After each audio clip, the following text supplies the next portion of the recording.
Blood everywhere, on his leather vest, on his shaking hands, on the tiny body hanging limp in his arms. Marcus Cole exploded through the emergency room doors, a 6'4" nightmare wrapped in Hell's Angels leather, cradling a 5-year-old girl whose blonde curls were soaked crimson. "Save her!" His scream tore through the sterile silence. "My daughter is dying!" Nurses scattered, security froze. But it was Dr. Catherine Hayes whose clipboard shattered against the floor. Her face went white as death itself. "That child," she whispered, her voice breaking. "That's my sister's daughter. The sister who died because of him. The man who destroyed her family had just placed his dying child in her hands." Before we continue, please subscribe to our channel and follow this story until the very end. Comment below with the city you're watching from so I can see how far this story has traveled. Marcus Cole had never prayed in his life, not when bullets flew past his head, not when his brothers bled out on barroom floors, not even when they lowered Sarah's casket into the cold California earth. But tonight he prayed. "Stay with me, baby girl." His voice cracked as he ran. "Daddy's got you. Daddy's right here." Lily's head lolled against his chest. Her breathing was shallow, barely there. The blood on his hands was warm and sticky, and Marcus couldn't tell anymore where hers ended and his began. 3 hours ago, his daughter had been safe. 3 hours ago, she'd been coloring at the kitchen table while he fixed a carburetor in the garage. 3 hours ago, the world still made sense. Now nothing made sense. Now his little girl was dying in his arms. "Move!" Marcus bellowed at the automatic doors that weren't opening fast enough. He slammed his shoulder into them, nearly ripping them off their tracks. The emergency room went silent. Conversation stopped mid-sentence. A child dropped his toy car. An elderly woman clutched her chest, and every single person stared at the monster who had just invaded their sanctuary. Marcus knew what they saw. 6'4", 260 pounds of muscle and menace. Arms covered in tattoos that told stories of violence. A leather vest bearing the death's head patch of the Hell's Angels. Blood everywhere. He didn't care what they saw. "My daughter," he gasped. "She needs help. Please, someone help her." The word please sounded foreign in his mouth. Marcus Cole didn't say please. Marcus Cole gave orders. Marcus Cole made demands. Marcus Cole took what he needed. But Marcus Cole had never held his dying child before. A nurse with brown hair and tired eyes stepped forward. Her name tag read, Elena Rivers. Her hands were steady, even though her heart was racing. "What happened?" Elena asked, already moving toward him. "Car accident. She was thrown. I found her on the road. Please, she's not breathing right." Elena's eyes swept over Lily's body, cataloging injuries with professional precision. Laceration on the forehead, possible rib fractures, abdomen rigid, internal bleeding. "I need a gurney," Elena shouted over her shoulder. "Trauma team to Bay 1, now!" The spell broke. Suddenly, the emergency room erupted into controlled chaos. White coats materialized from every direction. Hands reached for Lily. Marcus didn't want to let go. "Sir, you need to release her." Elena's voice was firm, but not unkind. "We can't help her if you don't let go." His arms tightened instinctively. Every fiber of his being screamed to hold on, to protect, to never release his child to strangers. "She's scared of doctors," Marcus heard himself say. "She cries when she gets shots. She needs me to hold her hand." Elena placed her palm on his forearm. The touch was gentle, grounding. "I promise you," she said, looking directly into his eyes, "we will take care of her, but you have to let us work." Something in her gaze reached him. Not pity, not fear, something else. Understanding, maybe. Recognition of a pain she somehow knew intimately. Marcus loosened his grip. They took Lily from his arms, and the absence of her weight nearly drove him to his knees. She looked so small on that gurney, so fragile, so alone. "Her name is Lily," Marcus called out as they wheeled her away. "Her name is Lily Cole. She's 5 years old. She likes butterflies and chocolate ice cream. and she sleeps with a stuffed elephant named Peanut. No one acknowledged him. They were too busy saving his daughter's life. The swinging doors closed behind them, cutting off his view. Marcus stood frozen, his bloody hands hanging useless at his sides. He'd fought in street wars. He'd survived prison riots. He'd stared down men who wanted him dead. None of it had prepared him for this helplessness. "Sir," a security guard approached cautiously, hand hovering near his radio. "Sir, I'm going to need you to step over here." Marcus didn't move. "Sir." "Touch me right now," Marcus said quietly, his voice dead and dangerous, "and I'll break every bone in your body." The guard retreated. Elena reappeared, sans gloves now, her scrubs already showing traces of Lily's blood. She studied Marcus with an expression he couldn't read. "Your daughter is being taken to surgery," she said. "Dr. Hayes is our best pediatric surgeon. If anyone can save her, she can." "How bad?" Elena hesitated. "Tell me," Marcus grabbed her arm. "Don't sugarcoat it. Don't protect me. Tell me how bad." "Bad," Elena admitted. "Internal bleeding, possible organ damage. The next few hours are critical." Marcus released her arm. His legs finally gave out, and he dropped into the nearest plastic chair. The fluorescent lights buzzed overhead, indifferent to his agony. "There's paperwork," Elena said quietly. "Insurance forms, medical history, emergency contacts." "I don't have insurance." Marcus laughed bitterly. "Mechanics don't get benefits, neither do former outlaws. We'll figure it out. Right now I need you to focus. Does Lily have any allergies? Is she on any medications? Has she had any surgeries before?" Marcus forced his brain to work. No allergies, no medications. She had her tonsils out when she was 3. Sarah, her mother, was blood type O negative. I don't know Lily's type. I should know that. What kind of father doesn't know his kid's blood type? "The kind of father who just carried her through those doors covered in her blood," Elena said softly. "You're doing fine." She sat down next to him, clipboard balanced on her knee. "You said car accident. What happened?" The question hit Marcus like a fist to the gut, because he hadn't told anyone the truth yet. He hadn't admitted what he knew in his bones. This wasn't an accident. 3 hours earlier, Marcus had been under the hood of a Honda Civic at his repair shop. The owner wanted it running by Friday. Marcus was covered in grease and lost in the simple pleasure of honest work. His phone rang. Unknown number. "What? Miss me, little brother?" The voice turned Marcus's blood to ice. Jackson, his older brother, president of the Hells Angels Northern California chapter, the man Marcus had been running from for 3 years. "How did you get this number?" "I've always known where you are, Marcus. You think you can just walk away from us? From your blood? From your brothers?" "I'm not your brother anymore. I'm out." "Nobody gets out. You know that. You took something when you left. Money, secrets, whatever. The club wants it back." Marcus gripped the phone so tight he heard plastic crack. "I don't have anything that belongs to the club." "Then maybe I'll just take something that belongs to you." The line went dead. Marcus had thrown down his tools and sprinted for his truck. His babysitter, Maria, the elderly woman next door, answered on the first ring. "Maria, where's Lily?" "A man came, Senor Marcus. He said he was your brother. He said there was an emergency at the hospital. He said you sent him to pick up Lily." Marcus's heart stopped beating. "He was wearing your jacket, the one with the angel on it. He showed me a picture of you and him together. Lily went with him, Senor. Was that wrong? Did I do something wrong?" Marcus was already in his truck, tires screaming as he peeled out of the parking lot. "Maria, call 911. Tell them my daughter has been kidnapped.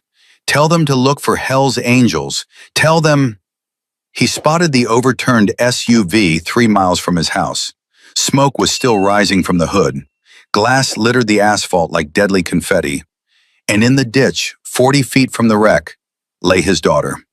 Now, sitting in the emergency room, Marcus looked at Elena with dead eyes. "It wasn't an accident," he said. Elena's pen stopped moving. "Someone took her. Someone ran their car off the road with my daughter inside. Someone tried to kill my baby girl. Who would do that? My brother. Elena set down her clipboard. The word brother hung in the air between them, heavy with implications she didn't fully understand. Should I call the police? No. Marcus's response was immediate. No police, not yet.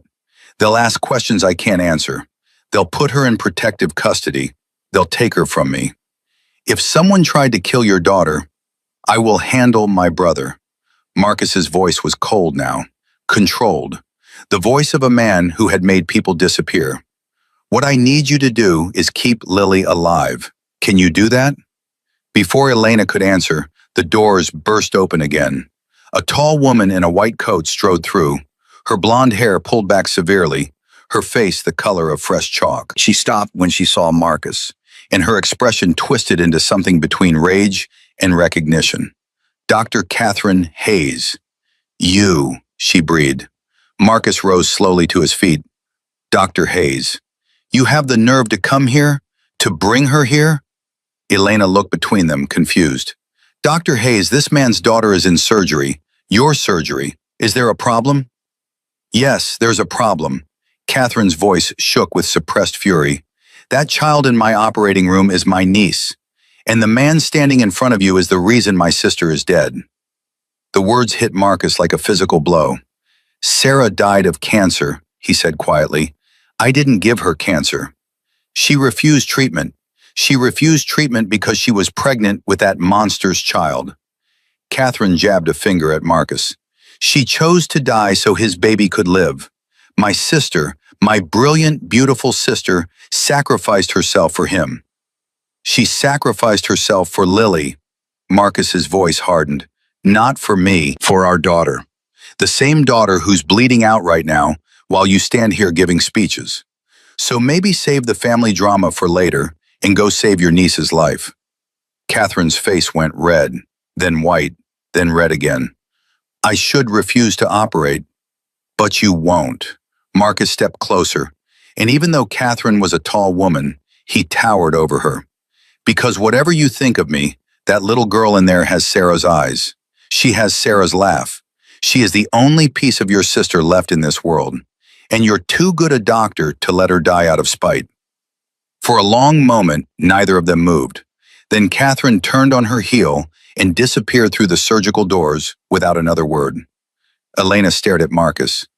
Your wife was her sister? My wife chose me over her family. They never forgave her for it. They never forgave me. And now? Marcus sank back into his chair. The adrenaline was fading, leaving behind an exhaustion so profound he could barely keep his eyes open. Now a woman who hates me is cutting open my daughter's chest, and I have to sit here and trust that her hatred for me is smaller than her love for Sarah. Elena was quiet for a moment. I don't know what happened between you and that family, she said finally, but I've worked with Catherine Hayes for 6 years. She's cold. She's arrogant. She's the most difficult person in this hospital, but she has never, ever lost a patient she could save. Your daughter is in the best hands possible. Even if those hands want to strangle me, especially then. Catherine has something to prove now. She'll save Lily just to show you she's a better person than you think. Marcus almost smiled. Almost. You're good at this, he said. At what? Talking to monsters, making us feel human. Elena's expression flickered, just for a moment, with something like pain. My husband was a cop, she said. He died 2 years ago, shot during a traffic stop. The man who killed him was wearing a vest, just like yours. Marcus went very still. Different club, Elena continued, but same world, same violence, same senseless waste. I spent 18 months hating every biker I saw. Every tattoo, every leather jacket, every rumbling engine reminded me of the bullet that killed David. Why are you helping me? Elena looked toward the surgical doors. Because that little girl didn't choose her father. She didn't choose his world. She's just a child who's hurt and scared and wants her daddy. And if there's one thing I've learned from working in emergency rooms for 12 years, It's that children don't care about the sins of their parents. They just want to be safe. They just want to be loved. She stood up, straightening her scrubs. I'm going to check on the surgery. Stay here. Try not to threaten any more security guards. Marcus watched her walk away. This woman who should hate him. This woman who had every reason to let him suffer. This woman who had instead offered him something like grace. He didn't understand it. He wasn't sure he deserved it, but he was grateful for it in ways he couldn't express. Alone in the waiting room, Marcus pulled out his phone. His hands were still shaking, still stained with Lily's blood. He scrolled through his contacts until he found a number he hadn't called in 3 years. Big Tony, his former sergeant-at-arms, the only man in the club who had helped Marcus get out. The phone rang twice. This number shouldn't exist anymore. Tony's gravelly voice was suspicious. Marcus? Tony, I need help. Brother, you know I can't. Jackson tried to kill Lily. Silence, long and heavy. Say that again. He sent someone to grab her. They crashed the car. She's in surgery right now. She might not make it. More silence. Then a sound that might have been Tony punching a wall. That's a line, Marcus. Even for Jackson, that's a line. Since when has Jackson cared about lines? Tony exhaled slowly. What do you need? Information. Who did Jackson send? Where is he now? What's his next move? You're asking me to spy on my president. I'm asking you to help me protect a 5-year-old girl from a man who just proved he's willing to kill children. Another pause. Marcus could almost hear Tony's conscience wrestling with his loyalty. There's been talk, Tony said finally, about you, about what you took when you left. I didn't take anything. You took files, Marcus, club records, financial documents, the kind of stuff that could bring down the whole organization if it got into the wrong hands. Marcus closed his eyes. Yes, he had taken files. He had taken evidence of things so horrible he couldn't live with himself if he didn't preserve proof. Not for the police, not for revenge, just so that someday, somehow, there might be justice. Those files are my insurance policy, Marcus said. They're the only reason I'm still alive. Jackson wants them back. He's been patient for 3 years because he figured you'd die in some accident or bar fight and the problem would solve itself. But you didn't die. You went straight. You started a family. You stopped being useful and started being dangerous. So he went after Lily to send a message. Or to flush you out, make you come to him, make you bargain. Marcus's jaw tightened. I'm done bargaining. I'm done running. If Jackson wants a war, I'll give him a war. Marcus, you're one man. He has 50 riders who die for him. He has 50 riders who don't know what their president really is, who don't know about the trafficking, who don't know about the children. The word hung in the air like a bomb waiting to explode. That's what's in those files, isn't it? Tony's voice was barely a whisper. That's the secret you've been hiding. Jackson has been using club resources to move human cargo. Young girls, Tony. Kids. Shipped across the border like livestock. Sold to the highest bidder. And every single member of the Hells Angels is complicit, whether they know it or not. Jesus Christ. Now you understand why I had to leave, why I couldn't just look the other way, why I took those files. Tony was quiet for a long moment. If this is true, it's true. I have photographs. I have shipping manifests. I have payment records traced to offshore accounts. I have enough to put Jackson away for life and dismantle the entire operation. Why haven't you gone to the feds? Marcus laughed bitterly. Because the minute I do, every member of the Hells Angels becomes a target, including the ones who had nothing to do with it, including the ones with families and children of their own.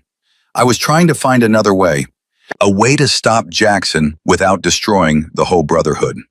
And now my daughter is fighting for her life because of him. Now I don't care about protecting the brotherhood. Now I just want Jackson to pay. Tony sighed heavily. I'll see what I can find out. But Marcus, be careful. Jackson has friends in places you don't expect. Cops, judges, Hospital administrators. The word hospital sent a chill down Marcus's spine. What do you mean? I mean, don't assume you're safe just because you're surrounded by doctors and nurses. Jackson has eyes everywhere. He'll know you're there. He might already know. Marcus looked up, scanned the waiting room, counted the exits, noted the security cameras. Let me know what you find. And Marcus, if that little girl doesn't make it, then Jackson won't need to worry about files. I'll kill him with my bare hands. Marcus ended the call.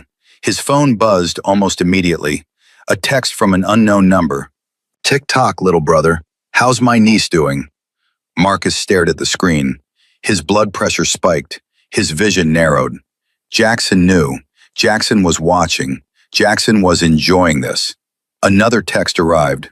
Those files for the girl. Fair trade. You have 24 hours. Marcus's thumb hovered over the keyboard. He wanted to rage. He wanted to threaten. He wanted to promise violence that would make Jackson's worst nightmares look tame. Instead, he typed 3 words.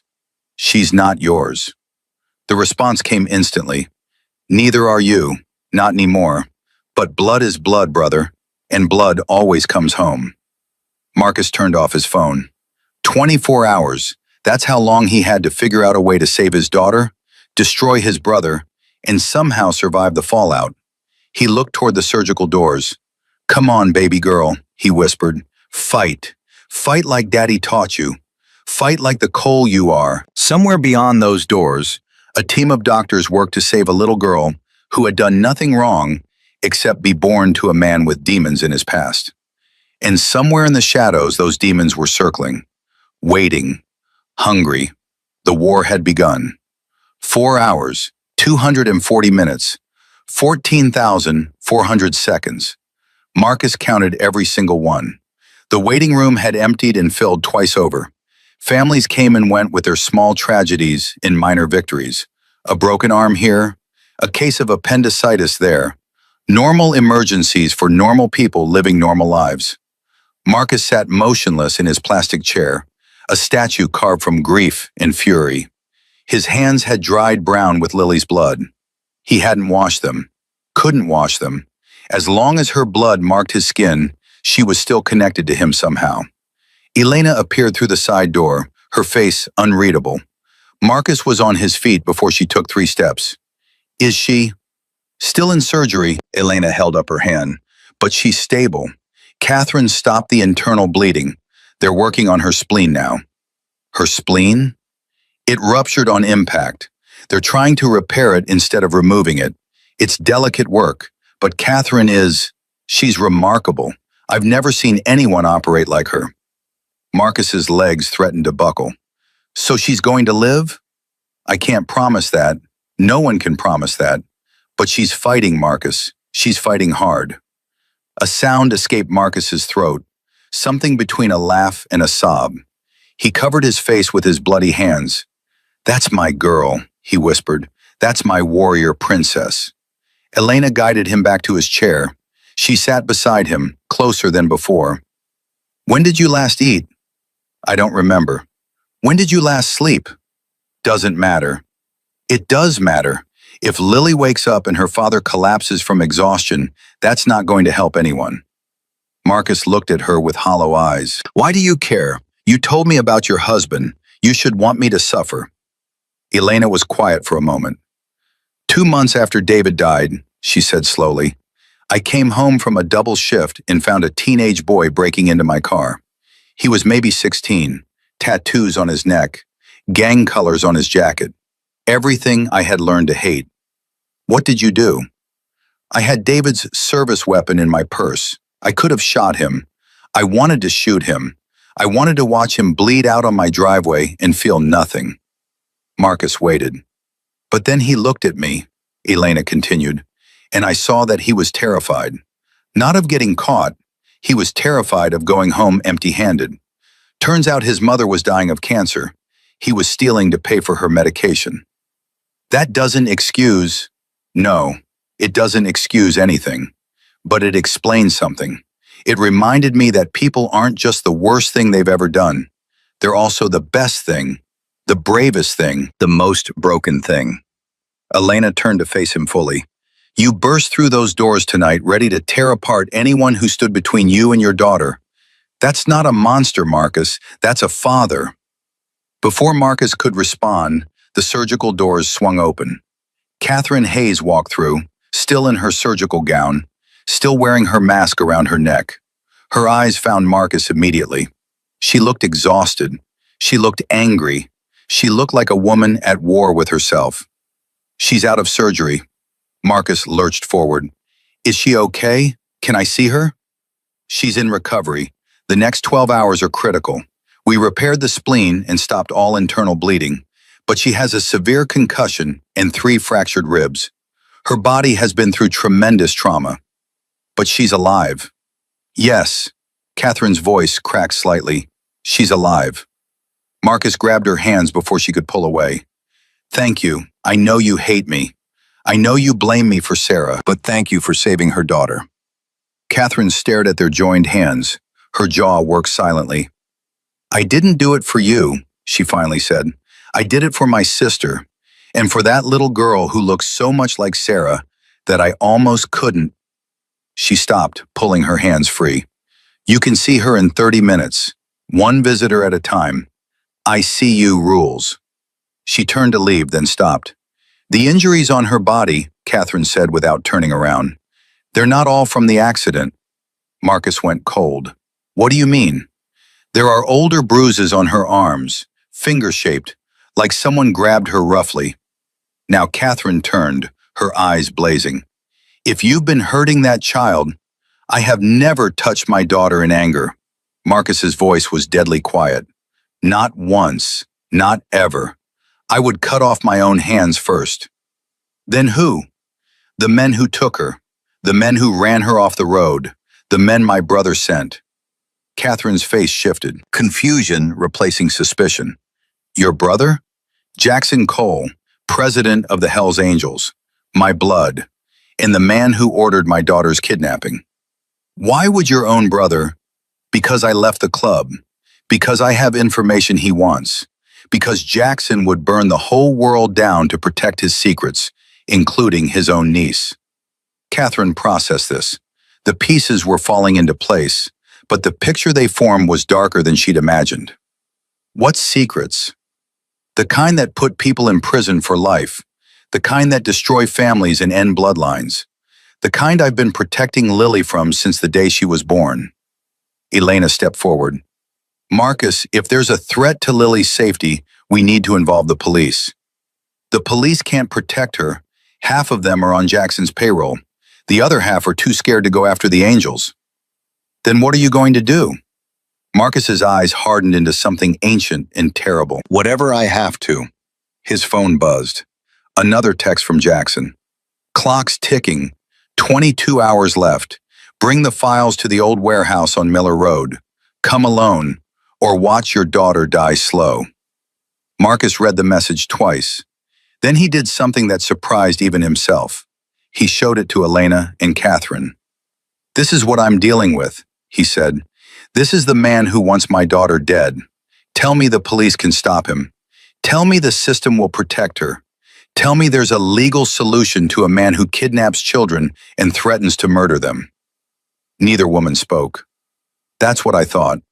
Catherine's phone rang. She glanced at the screen and frowned. It's hospital administration. They want me in a meeting, something about Lily's case. At 2 in the morning? Apparently the board has concerns about a Hells Angels member being treated in our facility. They're worried about liability. Catherine's lip curled with disgust. Politics, even when children are dying.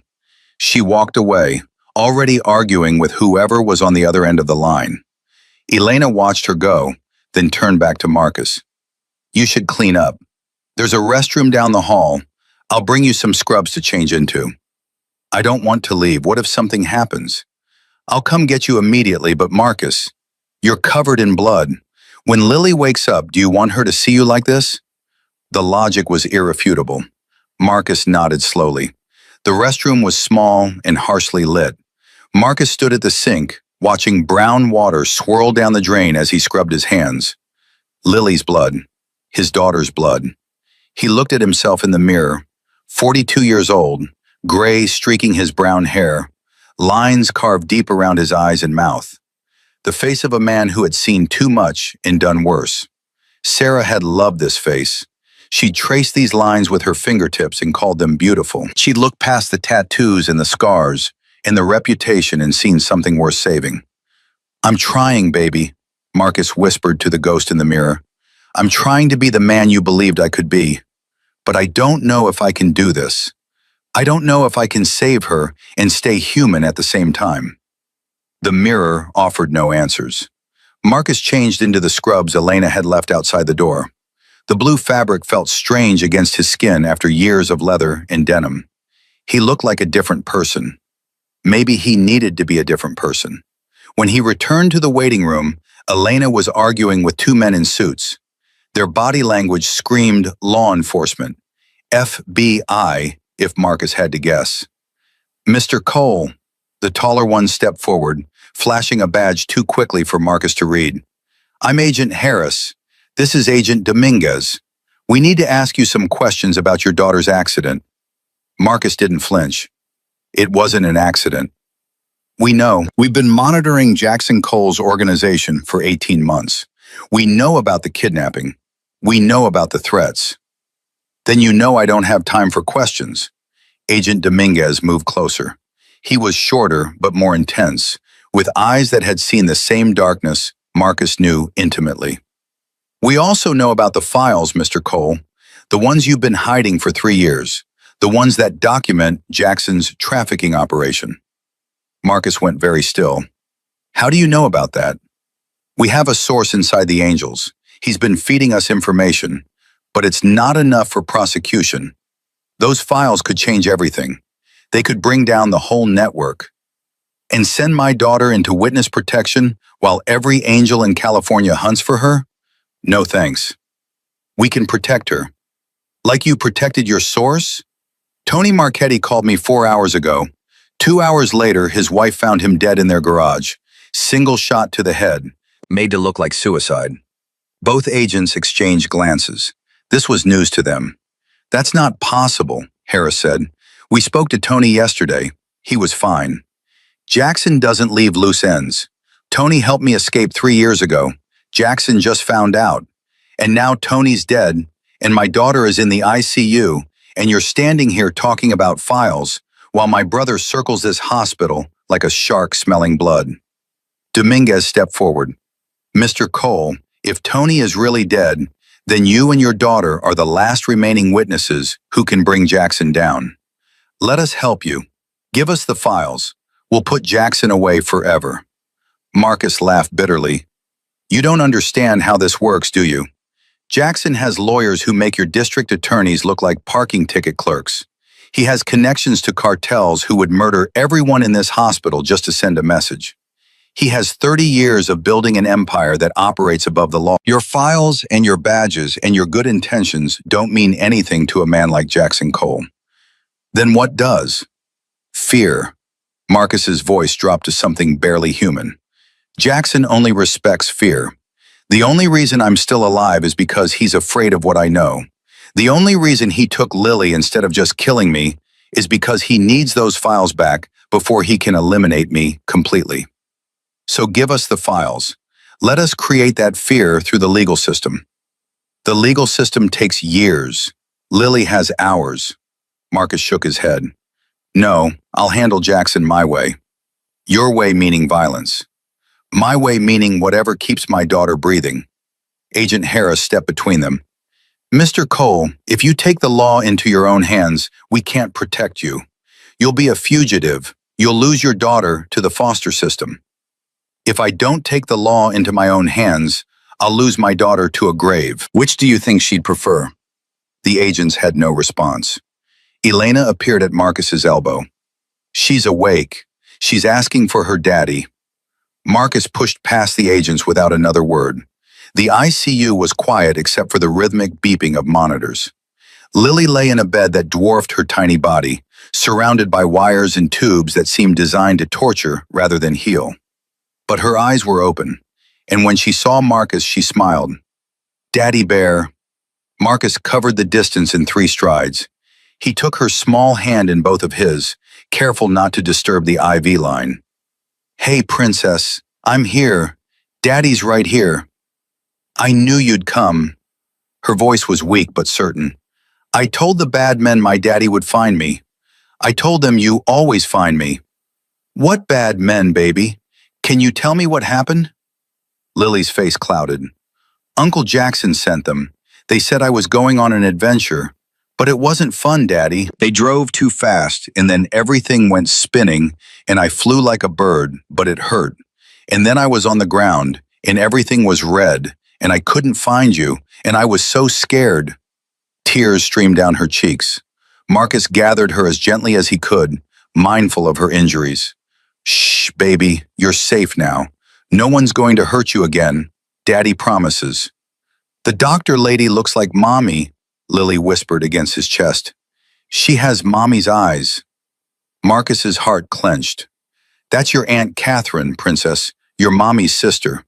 "I have an aunt?" "You have a whole family you've never met, your Mommy's family. They went away for a while, but now they're back. Will they love me?" "Everyone who meets you loves you, baby girl. You're impossible not to love." Catherine appeared in the doorway. She changed out of her surgical gown into fresh scrubs, but her face still carried the weight of the night's events. "Her vitals are stable," Catherine said quietly. "Stronger than I expected. She's a fighter. She gets that from her mother." Catherine moved closer, her eyes fixed on Lily's face. "She really does look like Sarah.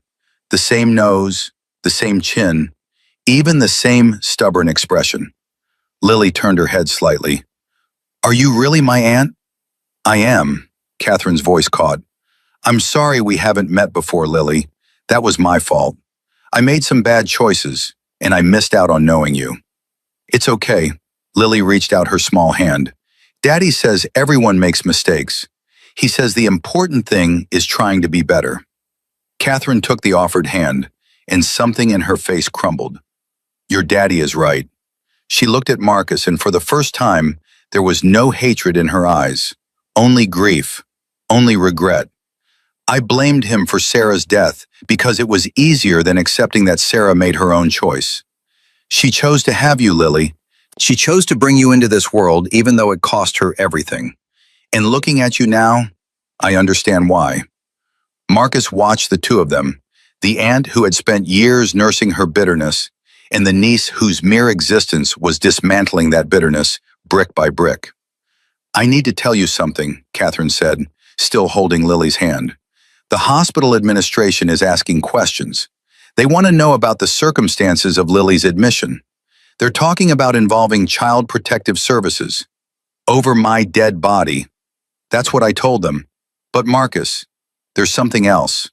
One of the board members made a very specific request.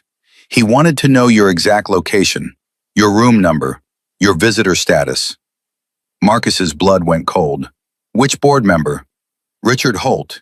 He's been on the board for 5 years, wealthy donor, very influential." "What does he look like?"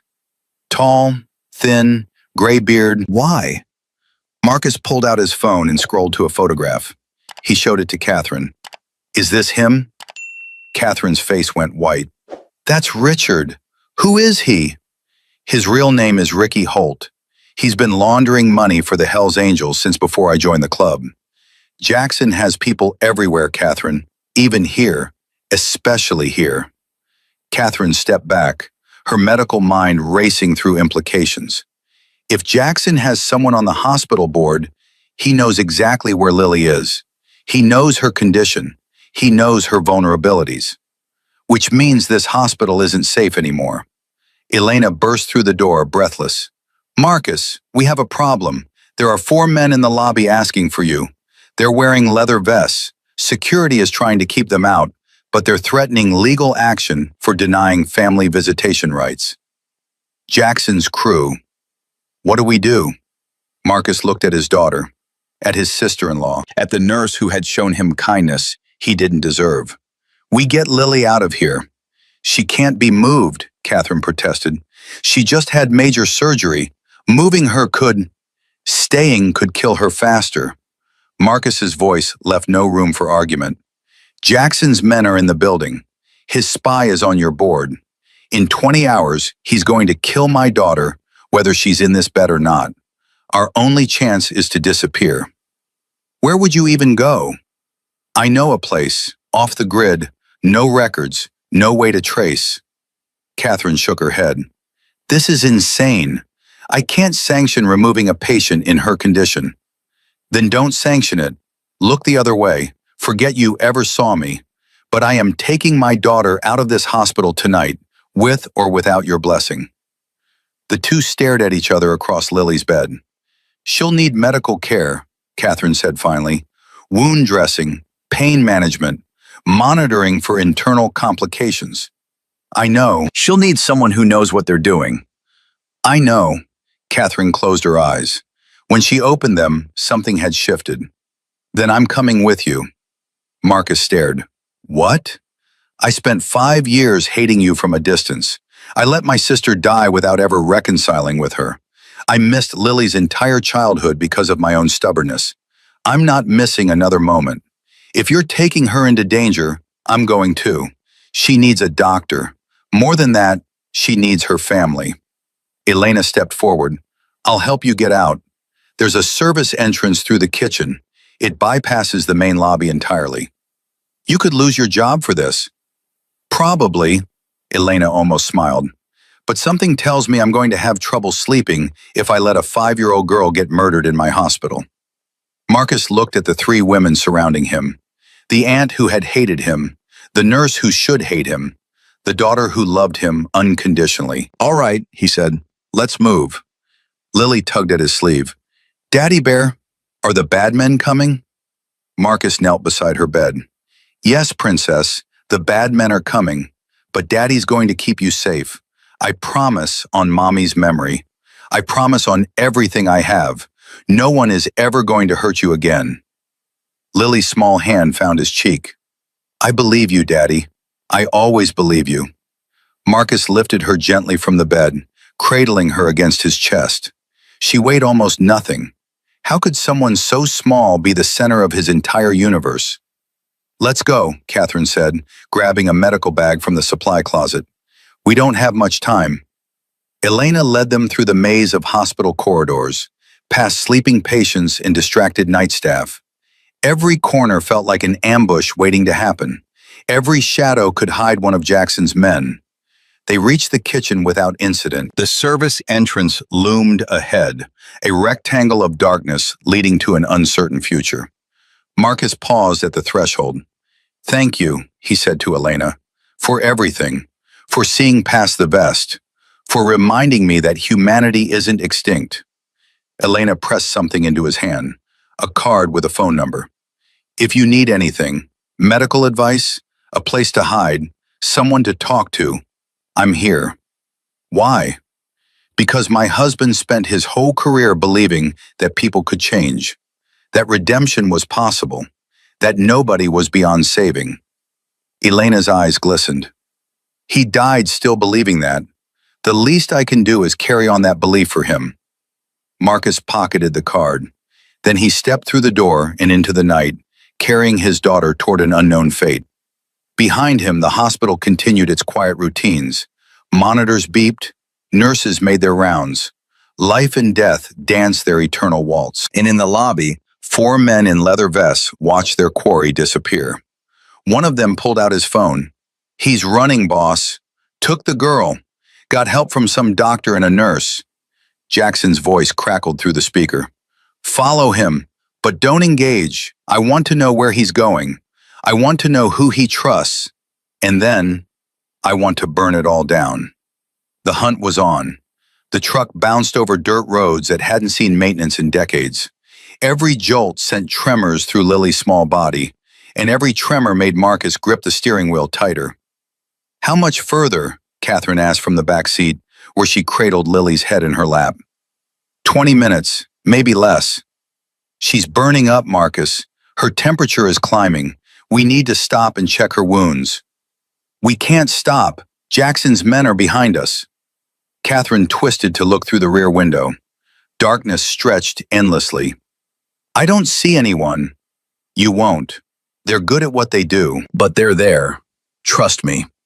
Lily moaned softly. Her eyes fluttered open. Daddy? Where are we? We're going somewhere safe, Princess. Somewhere the bad men can't find us. I don't feel good. I know, baby, I know. Aunt Catherine is going to take care of you. Just hold on a little longer. Catherine pressed her hand to Lily's forehead, and her expression darkened. Her fever is at least 103. This isn't normal post-surgical recovery. Something's wrong. What kind of wrong? Could be infection. Could be internal bleeding we missed. Could be her body rejecting the spleen repair. Catherine's voice tightened with professional concern. I need proper equipment. I need labs. I need things I don't have in the back of a pickup truck. We'll have some supplies at the cabin. Medical kit, antibiotics, IV fluids. That's not going to be enough if she's hemorrhaging internally. Marcus slammed his palm against the steering wheel. Then tell me what to do. Tell me how to save her. I don't know. Catherine's composure cracked. I'm a surgeon, not a miracle worker. I can't operate in a cabin in the woods with a flashlight and prayer. Lily's small hand found Catherine's. Don't yell, she whispered. Mommy always said yelling doesn't fix anything. Both adults fell silent. She really did say that, Catherine murmured. When we were kids, when our parents would fight, Sarah would cover her ears and say that exact thing. Yelling doesn't fix anything. She said it to me too. Every time I came home angry about club business, every time I wanted to break something, she'd just look at me with those eyes and say, yelling doesn't fix anything. The shared memory hung between them. I'm sorry, Marcus said quietly, for taking her from you, for taking her from your whole family. You didn't take her, she chose. Catherine stroked Lily's hair absently.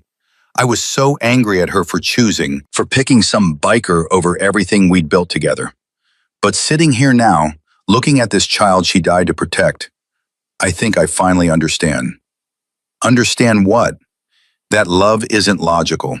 It doesn't follow rules or care about family expectations.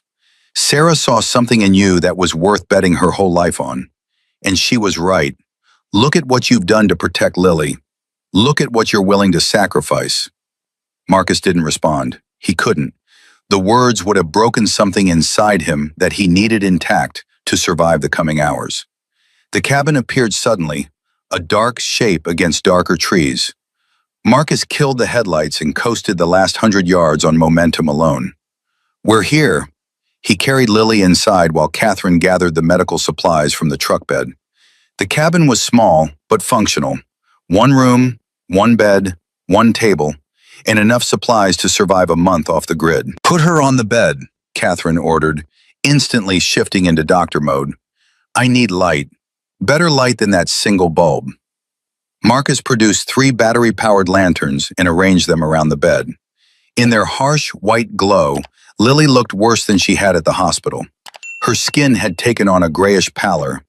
Her breathing was shallow and labored. This isn't good. Catherine pulled back Lily's shirt to examine the surgical site. The incision looks okay, but her abdomen is distended. She's bleeding internally. The spleen repair is failing. Can you fix it? Not here. Not without a transfusion to replace the blood she's losing. And even if I had blood, her type is rare. A B negative. Only about 1% of the population has it.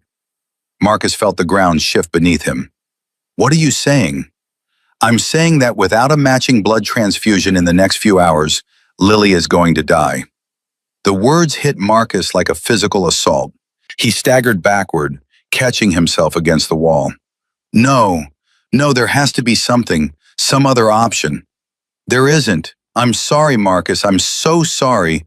But without compatible blood, then find compatible blood. Call someone. Find a donor. Do something. Who would I call? We're hiding from people who want us dead. I can't exactly put out a public appeal for a rare blood type without revealing our location. Marcus's mind raced through impossible scenarios. Hospitals were out. Blood banks required identification. Every official channel was a potential leak to Jackson. What about you? he asked suddenly. What's your blood type? Catherine's face went still. What? Your blood type. You're Sarah's sister. Sarah was AB negative. It's inherited. What's your type? The silence stretched for an eternity.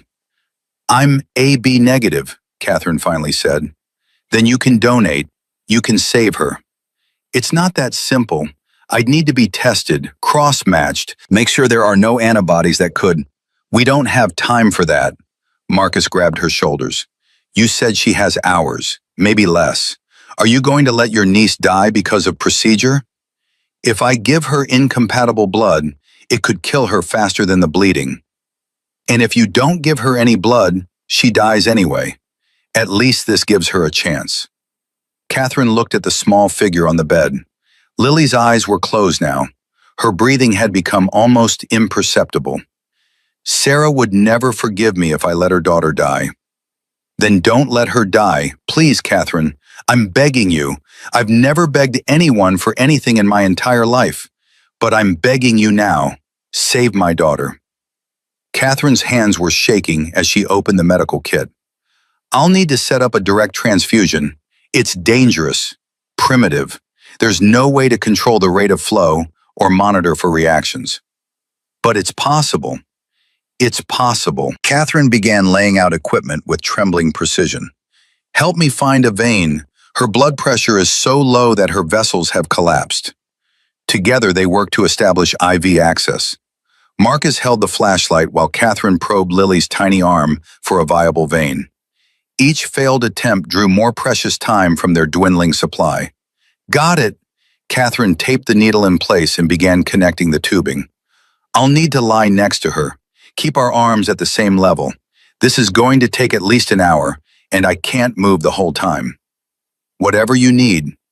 Catherine positioned herself on the narrow bed beside Lily, their arms parallel, connected by a thin plastic line. She made the final connection, and dark red blood began flowing from aunt to niece. It's working! Marcus watched the blood move through the tube. It's actually working. For now, we won't know if her body accepts it for at least 20 minutes. If she starts having a reaction, fever, difficulty breathing, hives, we have to stop immediately. What happens then? Then we watch her die. Marcus pulled up a chair beside the bed. His massive frame seemed to shrink as he watched the two people who mattered most in the world lying helpless before him.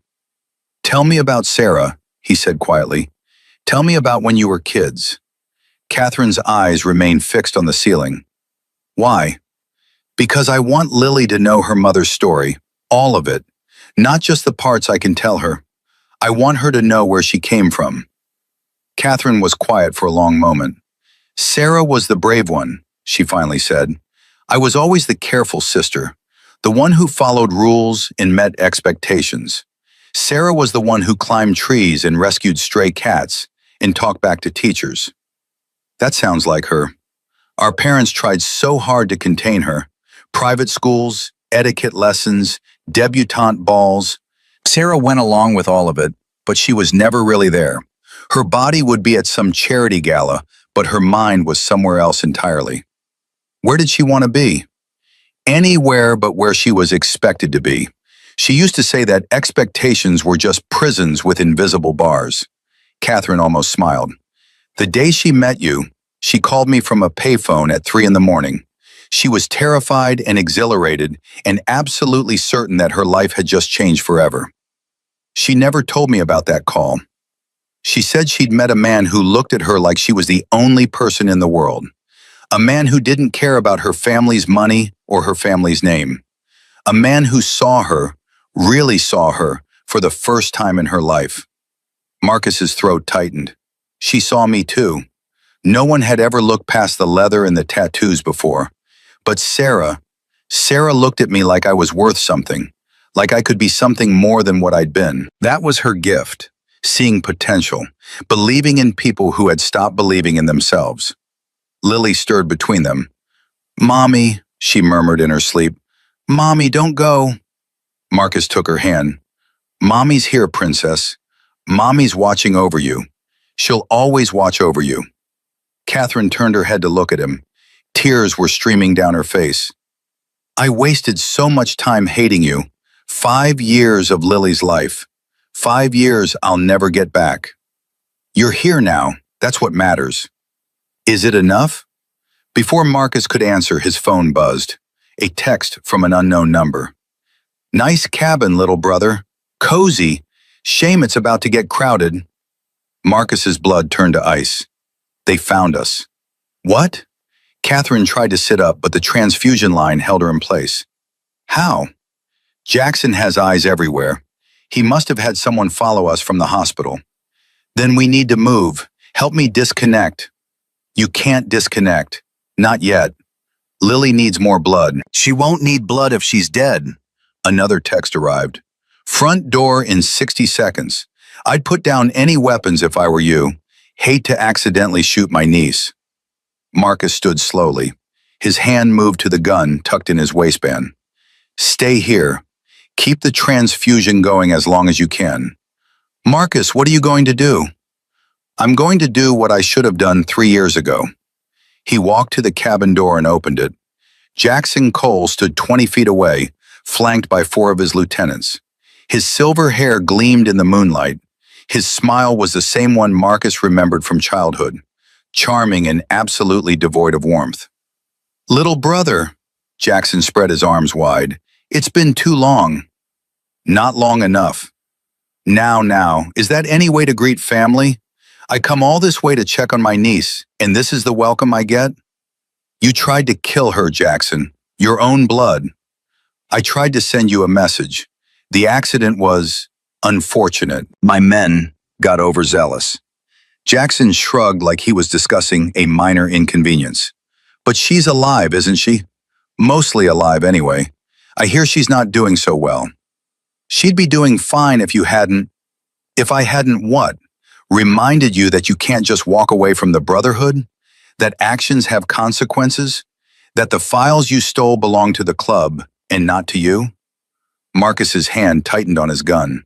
Those files document crimes, Jackson. Human trafficking. Children sold like cattle. You think the Brotherhood would stand for that if they knew? The Brotherhood stands for whatever I tell them to stand for. I'm their president, their leader, their god if I want to be. Jackson stepped closer. You were always too soft, Marcus. Too sentimental. You saw a few girls in the back of a truck, and suddenly you grew a conscience? Business is business. Children aren't business. Everything is business. You just never understood that. Jackson pulled out his phone and showed Marcus the screen. I know about the transfusion. I know Catherine is connected to Lily right now. I know that if I walk into that cabin and put a bullet in your daughter, her aunt dies too. 2 birds, 1 stone. Marcus drew his gun. You take 1 step toward that cabin, and I'll kill you where you stand. No, you won't. Because if you kill me, my men kill you. And then they walk in there anyway. The only difference is you won't be alive to watch. Jackson's smile widened. So here's what's going to happen. You're going to give me the location of those files. I'm going to verify they're authentic. And then I'm going to leave, and you'll never see me again. And Lily? Lives. I have no interest in killing children, Marcus. Despite what you think, she's my niece, my blood. But she's also leverage. As long as she's alive, you have a reason to cooperate.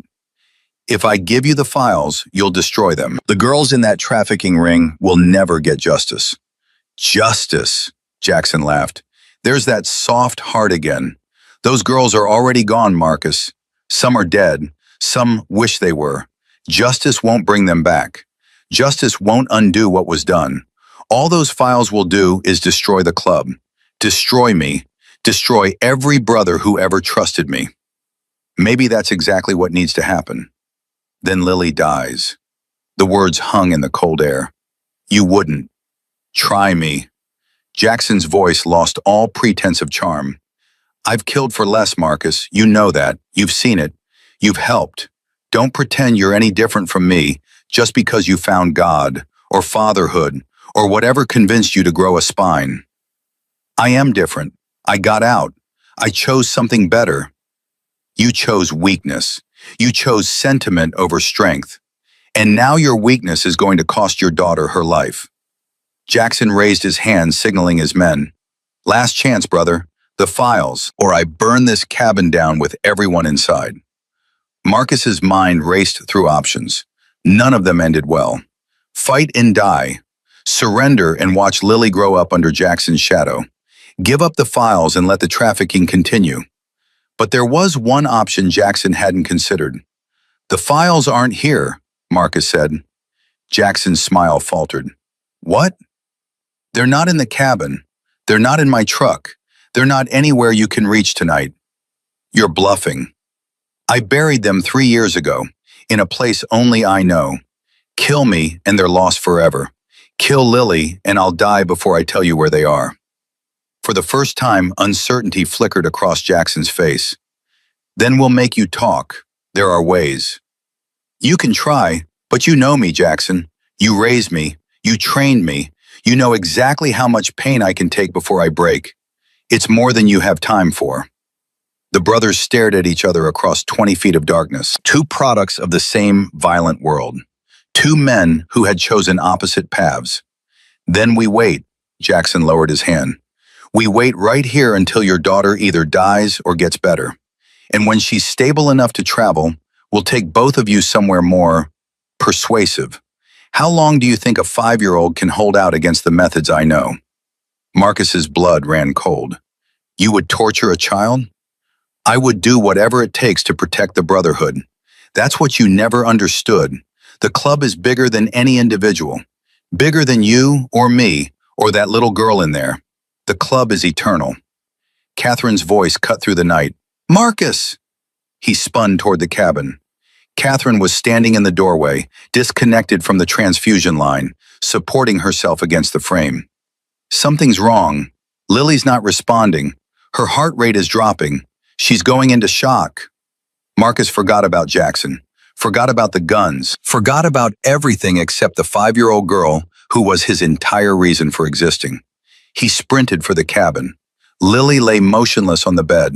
Her skin had gone from gray to almost blue. Her breathing was barely visible. What's happening? I don't know.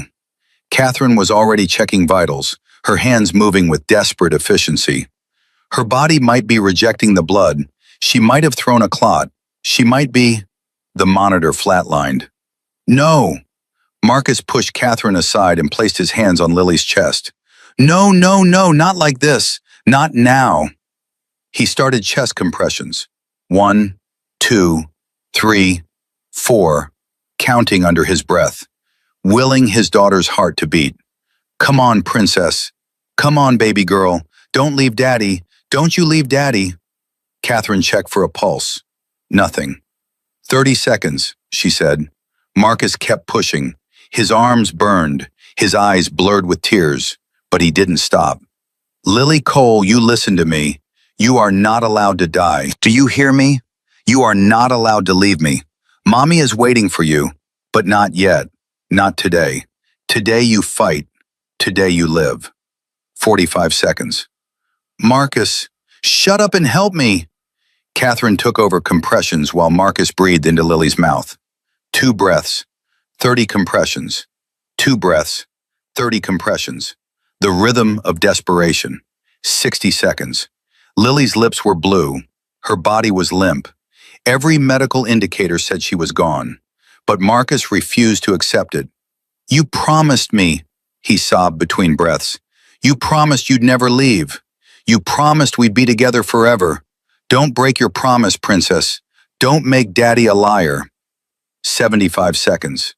Catherine's arms were shaking. Sweat poured down her face. She was about to collapse. I can't. Keep going. 90 seconds. Marcus took over compressions again. His massive hands, built for violence, moved with heartbreaking gentleness on his daughter's tiny chest. Please, please, God, if you're there, if you're listening, take me instead. Take everything I have. Just let her live. Please let her live. 95 seconds. Nothing. Catherine sat back, tears streaming. Marcus, I'm so sorry. She's... A cough, small, weak but unmistakable. Lily's eyes fluttered open. "Daddy?" Her voice was barely a whisper.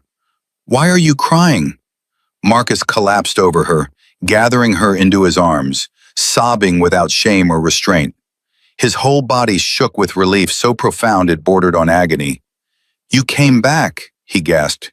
"You came back to me." "I saw Mommy," Lily murmured against his chest. "She said it wasn't time yet. She said you still needed me." Catherine checked Lily's pulse. Strong, steady, impossible, but real. "I don't understand," she breathed. "Medically, this shouldn't—" She was gone. She was completely— "She's a Cole," Marcus said, pulling back to look at his daughter's face. "We don't give up. We never give up." From the doorway, Jackson's voice shattered the moment. "Touching, really, but this doesn't change anything." Marcus looked up to see his brother standing at the threshold, gun drawn, aimed directly at the bed where Lily lay. "She survived. Good for her. But my patience has officially run out." Jackson's finger tightened on the trigger. "So here's the new deal. You have exactly 10 seconds to tell me where those files are buried, or I finish what the car accident started." Marcus looked at his daughter, at her aunt, at the gun pointed at everything he loved, and he made his choice. "The files are hidden in Sarah's grave." Catherine gasped. Jackson's gun lowered slightly. "You buried them with your dead wife?" "Seemed fitting.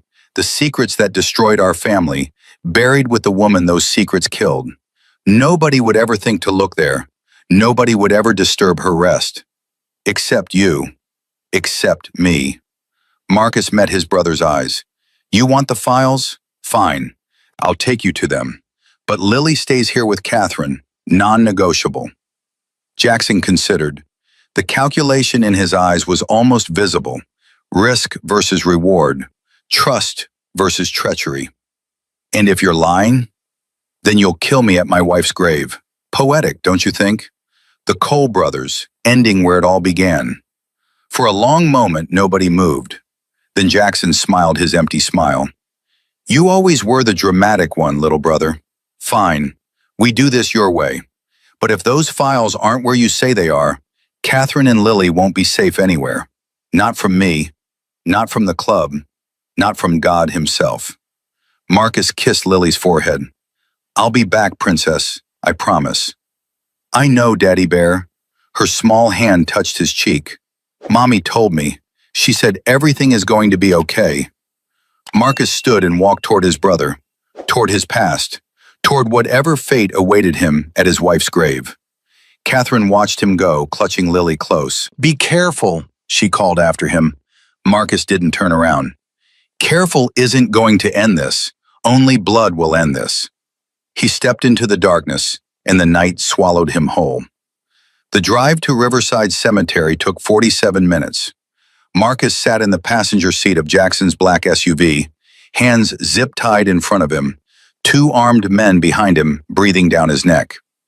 Jackson drove with one hand, casual as a Sunday outing.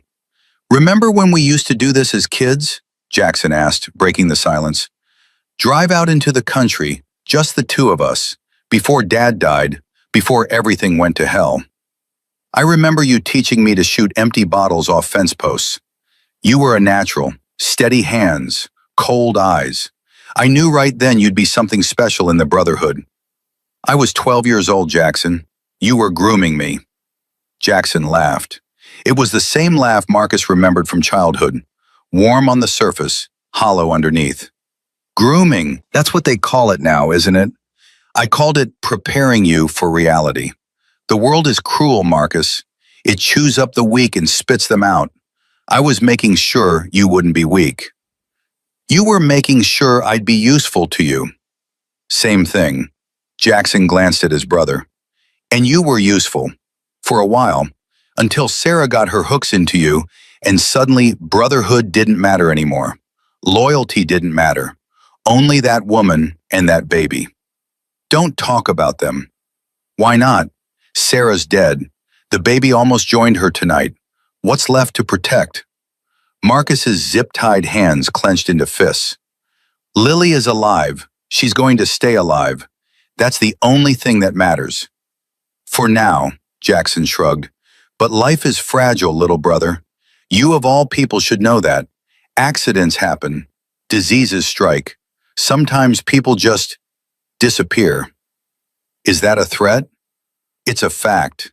I'm not threatening anyone. I'm simply observing that the universe is random and cruel, and no amount of daddy love can protect a child from every danger. But I can protect her from you. Jackson smiled that empty smile again. We'll see. The cemetery gates appeared ahead, rusted iron standing sentinel over the dead. Jackson pulled the SUV to the side of the road and killed the engine. Which section? Northwest corner, near the old oak tree. Jackson nodded to his men. Stay here. Watch the road. If anyone approaches, call me. You sure, boss? Going in alone with him? Marcus isn't going to try anything, not with his daughter's life hanging in the balance. Jackson pulled out his gun and opened his door. Besides, this is family business, Cole business. It should stay between brothers. Marcus stepped out of the SUV, his bound hands making balance difficult. The cemetery stretched before them, rows of headstones marking lives ended, stories concluded, love lost. Somewhere among them lay Sarah. Lead the way, Jackson said, gesturing with his gun. Marcus walked. His boots crunched on gravel, then grass, then dirt. The path to Sarah's grave was burned into his memory. He could have found it blindfolded. And there it was, a simple granite headstone. No elaborate carvings, no weeping angels, just a name, 2 dates, and 3 words Marcus had chosen himself. Sarah Marie Cole, 1985 to 2021. Love conquers all. Marcus stopped in front of the grave. His throat tightened. Hey, baby, he whispered. I'm sorry I haven't visited in a while. Things got complicated. Touching, Jackson said. Now dig. With what? My bare hands? Jackson pulled a folding shovel from his coat and tossed it at Marcus's feet. You knew it was here. You planned this. I planned for every possibility. That's what leaders do. That's what you never learned. Jackson aimed his gun at Marcus's head. Now dig. And if you hit rock before you hit a box, I'm putting a bullet in your brain. Marcus picked up the shovel. The zip ties made gripping difficult, but he managed. He positioned himself at the foot of Sarah's grave and began to dig. Each shovelful of dirt felt like a violation. This was sacred ground. This was where his wife rested. And now he was desecrating it for a man who deserved nothing but contempt. Faster, Jackson said. It's buried deep. This takes time. You have 10 minutes. Then I start making phone calls to the cabin. Marcus dug faster. The hole deepened. His shoulders burned. His hands blistered against the shovel handle. You know what I never understood? Jackson said, circling the grave like a predator. Why you cared so much about those girls. They were nobody. Street trash. Runaways. The world wouldn't miss them. They were children. They were products, merchandise, supply meeting demand. You think I invented human trafficking? It's been happening since the dawn of civilization. I just found a more efficient delivery system. You're a monster. I'm a businessman. There's a difference.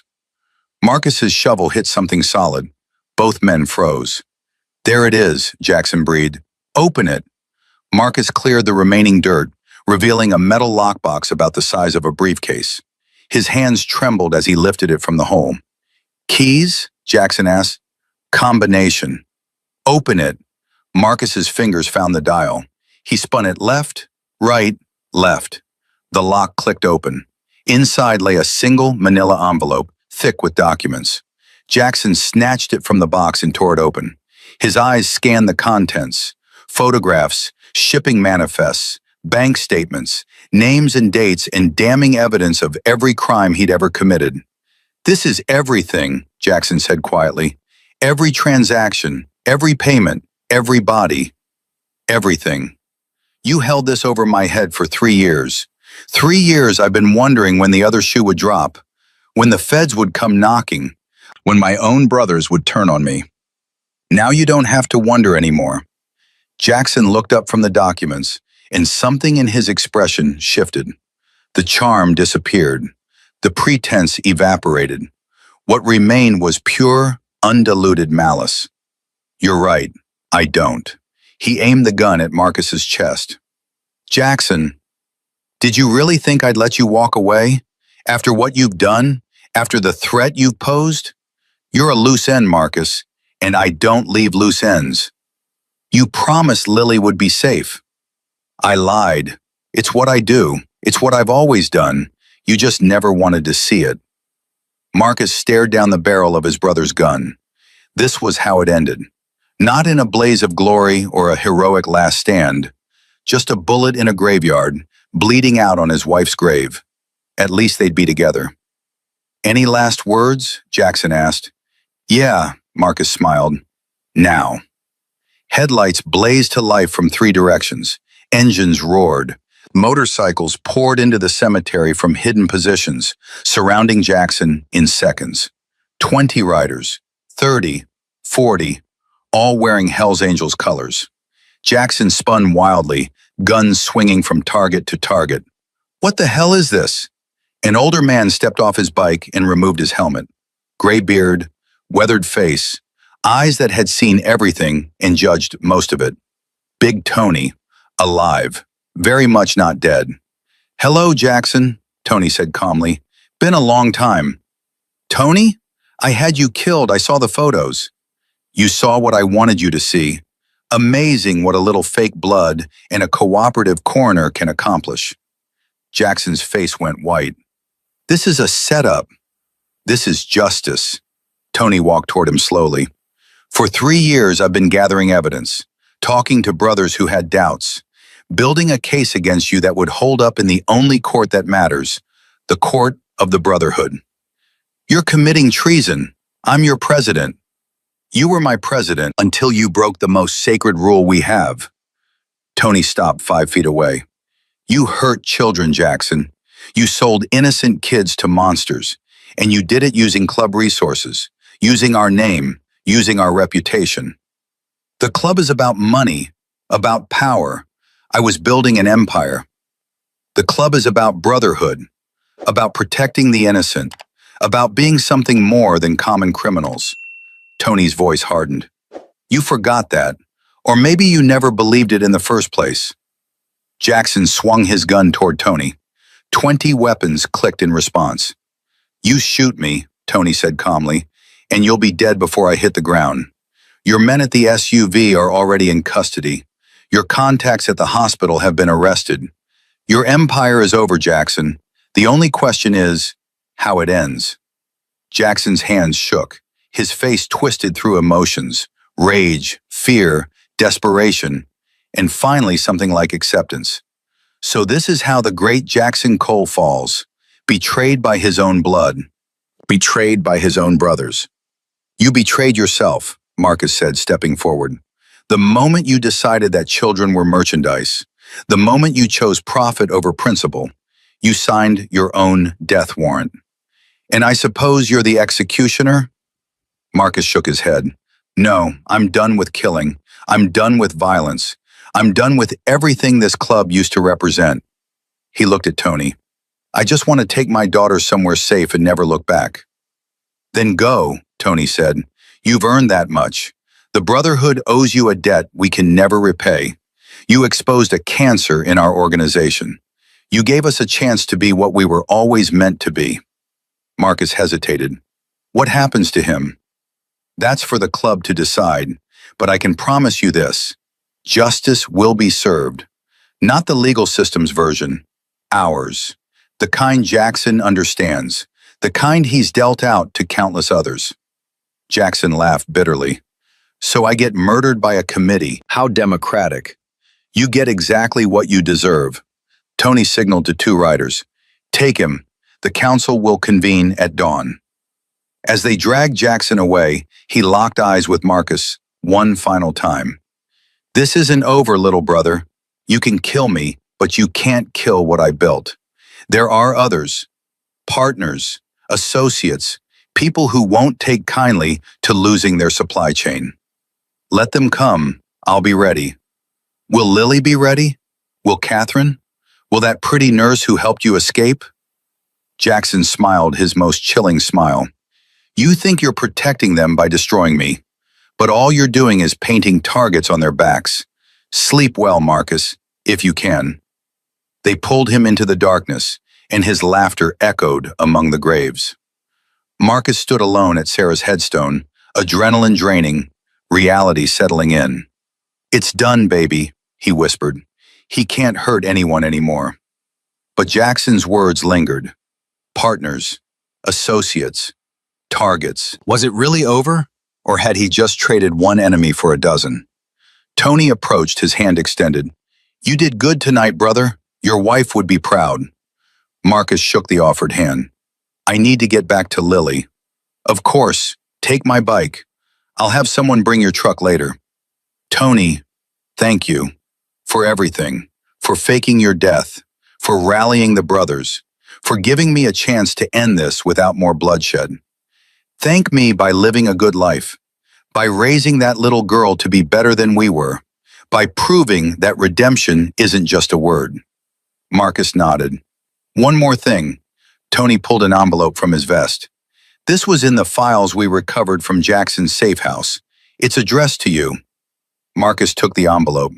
His name was written on the front in handwriting he recognized immediately. Sarah's handwriting. Where did this come from? Jackson had a storage unit full of leverage material. Blackmail, evidence, insurance. This was in a box labeled Marcus. He's been sitting on it for years. Marcus's hands trembled as he opened the envelope. Inside was a letter, dated 2 days before Sarah's death. My dearest Marcus, if you're reading this, then I'm gone, and Jackson has finally played his final card. I always knew he'd try to use me against you, even in death. That's why I wrote this letter and hid it where only he would think to look, in his own collection of secrets. There's something I never told you, something I was too afraid to say while I was alive. But you deserve the truth, and I trust you to handle it. I knew about the trafficking. I knew about Jackson's operation. I found out 6 months before Lily was born, when I accidentally overheard a phone call. I should have told you immediately. I should have trusted you to do the right thing. But I was pregnant and scared, and I convinced myself that ignorance was safer than knowledge. I was wrong. Because of my silence, more children suffered. More families were destroyed. More innocence was stolen. That guilt has haunted me every day of my pregnancy, every moment I've held our daughter in my arms. But here's what I need you to know, Marcus. You are not your brother. You are not your past. You are not the worst thing you've ever done. You are the man who makes Lily laugh. You are the father who sings lullabies off key. You are the husband who held my hand through chemotherapy and never once looked at me with pity. You are good, Marcus Cole. You are worthy of love and forgiveness and a second chance. Take the files I know you've hidden. Use them to stop Jackson. Save the children I was too cowardly to save. And then walk away. Walk away from the club, from the violence, from everything that drags you backward. Walk toward the light. Walk toward Lily. Walk toward the man I always knew you could be. I will be watching, my love. From wherever I am, I will be cheering you on. I will be loving you. I will be waiting. Until we meet again, forever yours, Sarah P. S. Tell Lily about me. Tell her stories. Tell her that her mommy loved her more than life itself, which I proved in the only way I could. Marcus sank to his knees. The letter fell from his nerveless fingers. Sobs racked his body, years of grief and guilt and love pouring out of him in an unstoppable flood. Sarah had known. She had carried that burden alone. She had died with secrets she never shared, trying to protect him, trying to protect their family. And now from beyond the grave, she was still guiding him, still loving him, still believing in him. I'll make you proud, he choked out. I swear to God, Sarah, I'll be the man you always saw. I'll raise Lily to be good and kind and brave. I'll walk toward the light. I'll never stop walking.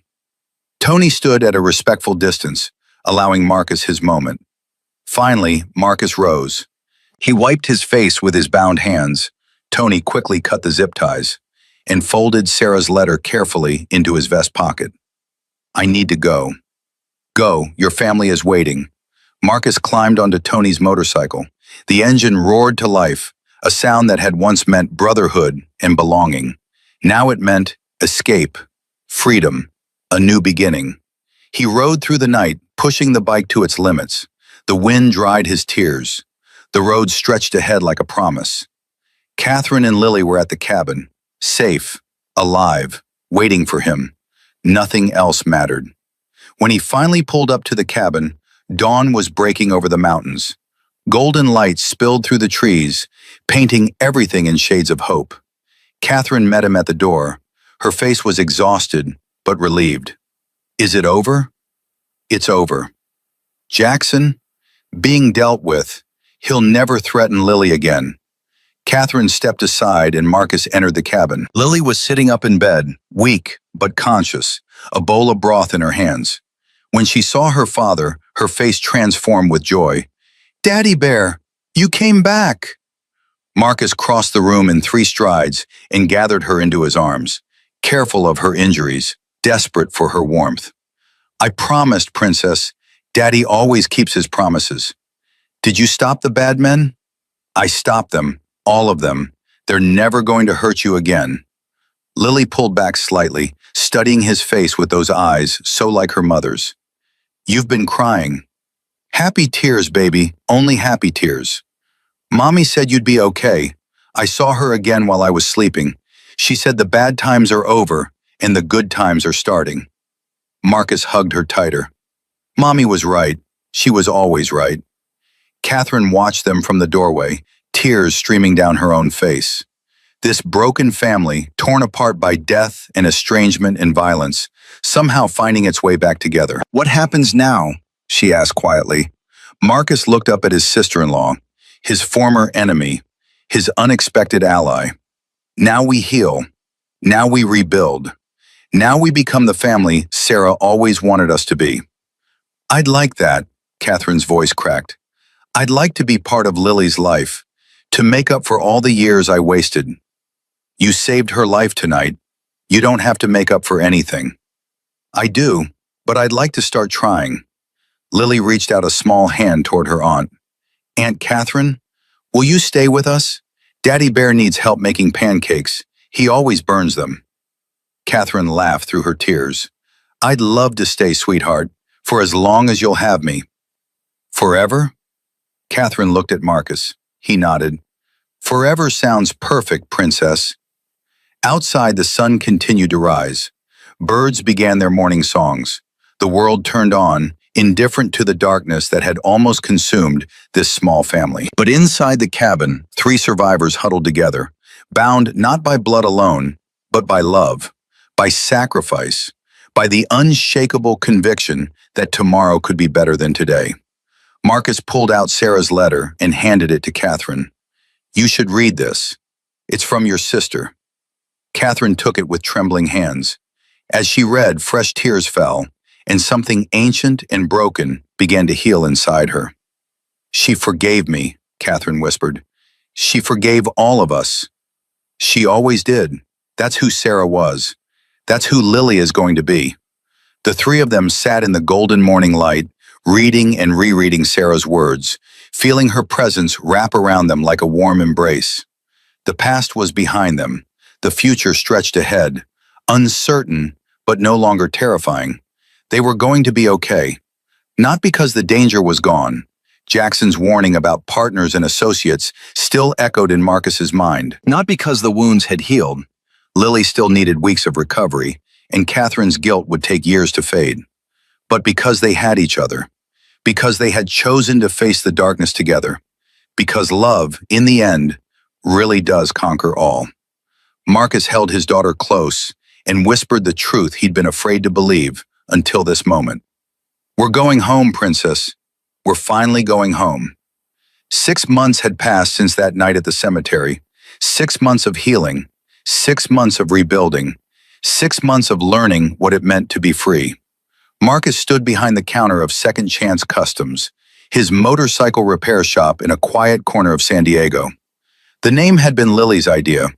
She'd said it during breakfast one morning, syrup dripping from her chin, completely unaware of how perfectly it captured everything her father was trying to become. The bell above the door chimed. Elena Rivers walked in, carrying 2 cups of coffee and wearing a smile that still made Marcus's heart skip. "Busy day?" she asked, handing him his cup. "3 bikes in the shop, 2 more coming this afternoon. Turns out people trust a mechanic who actually knows what he's doing." Imagine that. Marcus took a sip of coffee and studied the woman who had somehow become the center of his new life. After everything, the hospital, the escape, the standoff at Sarah's grave, Elena had stayed. She'd transferred to a hospital in San Diego. She'd helped him find the perfect building for his shop. She'd become Lily's unofficial second mother. She'd become his reason to believe in tomorrow. "Catherine called this morning," Elena said, settling onto a stool. "She's bringing Lily back from their weekend trip. Should be here around 4. "How was the zoo?" "Lily wants to adopt a penguin. Catherine is considering it." Marcus laughed. 6 months ago, he couldn't have imagined this scene. Couldn't have imagined Catherine and Lily forming their own bond. Couldn't have imagined a life where the biggest crisis was whether to add exotic birds to the family. "There's something else," Elena said, her tone shifting. "Tony called. He needs to see you." The lightness in Marcus's chest tightened. Did he say why? No, but he sounded serious. Marcus set down his coffee. Tony hadn't contacted him since the night Jackson was taken into custody. The silence had been deliberate, a clean break between Marcus's old life and his new one. If Tony was reaching out now, something had changed. When? Tonight, the old diner off Route 15, 8 o'clock. Marcus nodded slowly. Part of him wanted to refuse. Part of him wanted to pretend his past didn't exist, that he'd been born the day he opened this shop. But he knew better. The past never truly disappeared. It just waited for the right moment to resurface. "I'll be there." Elena reached across the counter and took his hand. "Whatever it is, we'll handle it together. That's what families do." "When did we become a family?" "Somewhere between you almost dying and me definitely falling in love with you." Elena smiled. "I've been meaning to mention that, by the way, the love part." Marcus's breath caught. "Elena, you don't have to say it back, not yet. I just wanted you to know." She squeezed his hand. "Now finish your coffee, you have customers waiting." She slipped off the stool and walked toward the door, leaving Marcus standing there with his heart pounding and his world tilting on its axis. Love. She'd said love. Not like or affection, or whatever cautious word people use to protect themselves. Love. The door opened again before Elena could leave. A young man stepped in, maybe 19 or 20, thin, nervous, tattoos climbing up his neck that Marcus recognized immediately. Gang marks, fresh ones. The kid's eyes darted around the shop. "You Marcus Cole?" "Depends who's asking. I'm Danny Reeves. My parole officer said you might give me a job." Marcus studied the kid, saw the fear beneath the bravado, saw the desperation beneath the attitude, saw himself at that age, lost, angry, looking for somewhere to belong. "You know how to work on bikes?" "I can learn." "You willing to show up on time? Work hard? Keep your nose clean?" "Yes, sir." "Don't call me sir, I'm not that old." Marcus tossed him a shop apron. "You start now. Minimum wage until you prove yourself. First time you steal, lie, or bring your old life through that door, you're gone. Understood?" Danny caught the apron like it was made of gold. "Understood, thank you. Thank you so much." "Don't thank me yet. Go help Mike in the back. He'll teach you how to change oil without destroying the engine." Danny practically sprinted toward the back of the shop. Elena watched him go with a knowing smile. "You're a good man, Marcus Cole." "I'm trying to be." "That's all any of us can do." She left, and Marcus returned to his work, but his mind kept drifting. To the meeting with Tony, to Elena's confession, to the future that suddenly seemed both brighter and more uncertain than ever.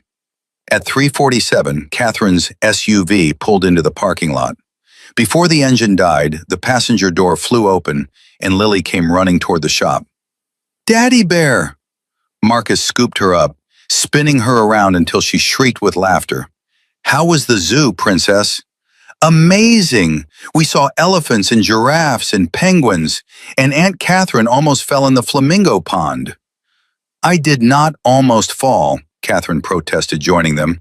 "I merely lost my balance momentarily while avoiding a particularly aggressive bird." She screamed, Daddy, really loud. "I did not scream. I expressed surprise vocally." Marcus grinned at his sister-in-law. She looked different now, softer, lighter, like the weight of 5 years of bitterness had finally lifted from her shoulders. "Thanks for taking her. Thank you for sharing her." Catherine's voice caught slightly. "Every moment with her is a gift, Marcus. I don't take any of them for granted." Lily tugged at his shirt. "Daddy, can Aunt Catherine stay for dinner? Elena said she's making spaghetti and garlic bread, and I told her you make really good garlic bread, but she said hers is better, and now we have to have a contest." "A garlic bread contest?" "Very serious business," Catherine confirmed. "The honor of the Cole family is at stake." Marcus looked at his daughter, his sister-in-law, thought about Elena waiting at home. His family. Imperfect in patchwork in absolutely everything he'd ever wanted. "Dinner sounds perfect, but I have to go out tonight. Business thing.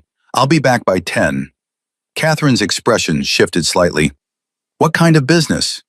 "The old kind, hopefully for the last time." Catherine studied him for a long moment, then nodded. "Be careful." "Always." Lily pulled his face down to hers. "Promise you'll come back, Daddy. Promise on Mommy." "I promise, Princess. Wild horses couldn't keep me away." "What about wild penguins?" "Especially not wild penguins." She kissed his cheek and scrambled down to show Danny her zoo souvenirs. The young employee listened with surprising patience, asking questions about each stuffed animal like they were precious artifacts. Maybe the kid would work out after all. The drive to the diner took 45 minutes. Marcus spent most of it wondering what Tony wanted and dreading the answer. When he arrived, Tony was already there, sitting in a back booth with a cup of coffee and an expression that confirmed Marcus's fears. Something was wrong. "Marcus." Tony stood to clasp his hand. "Thanks for coming." "Couldn't exactly refuse, could I?" "You could have. You're not club anymore. You don't owe us anything." "I owe you my daughter's life. I owe you my freedom. That's not nothing." They sat across from each other, two men from the same world who'd chosen different paths within it. "How's Lily?" Tony asked. "Growing like a weed, talking about penguins nonstop, starting first grade in the fall." "And the shop?" "Turning a profit. Hired my first employee today." "Good, that's good." Tony stirred his coffee without drinking it. "You deserve this life, Marcus. I want you to know that before I say what I have to say." "Just tell me." Tony exhaled slowly. "Jackson is dead. Prison fight 3 days ago. Someone got to him before his trial." Marcus absorbed this news in silence. His brother, his blood, dead in a prison cell, killed by the same violence he'd worshipped his whole life. "How do you feel?" Tony asked. "I don't know. Relieved? Sad? Empty?" Marcus shook his head. "He was a monster, but he was still my brother. He taught me to ride a bike. He sat with me the night our father died. Somewhere under all that darkness, there was a person I loved. That person died a long time ago. What was left wasn't worth mourning."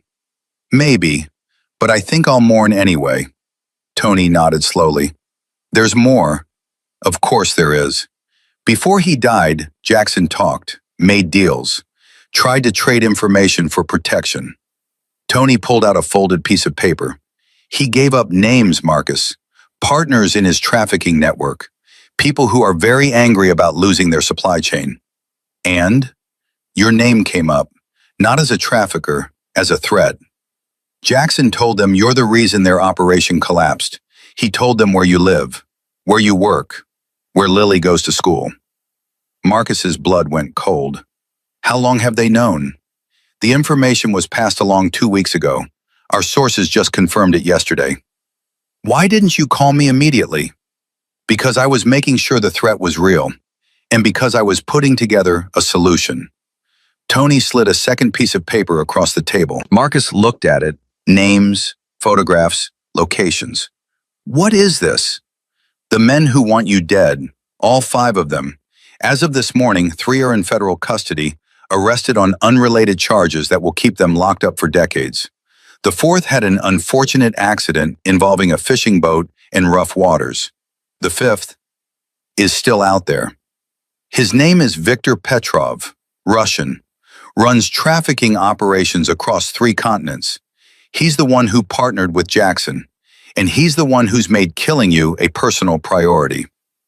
Marcus studied the photograph. Cold eyes, hard face, the look of a man who'd long ago traded his humanity for power. Where is he? We don't know. He went underground after his partners started disappearing, but he'll surface eventually. Men like Victor can't stay hidden forever. Their egos won't allow it. So I'm supposed to just wait? Look over my shoulder for the rest of my life? No. Tony leaned forward. You're supposed to let the Brotherhood handle it. We've been tracking Petrov for months. We'll find him. And when we do, the problem will be permanently solved. Why? Why would the club risk itself for me? I'm not one of you anymore. You exposed Jackson's crimes.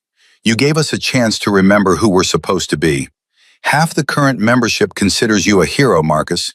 The other half respects you for standing up when it would have been easier to look away. Tony's voice hardened.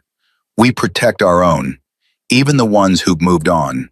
That's what brotherhood actually means. Marcus sat back, processing. And in the meantime? In the meantime, you live your life. Take care of your daughter. Love that nurse who's clearly crazy about you. Build something real and good and lasting. While looking over my shoulder, while being cautious, there's a difference. Tony reached into his pocket and pulled out a cell phone.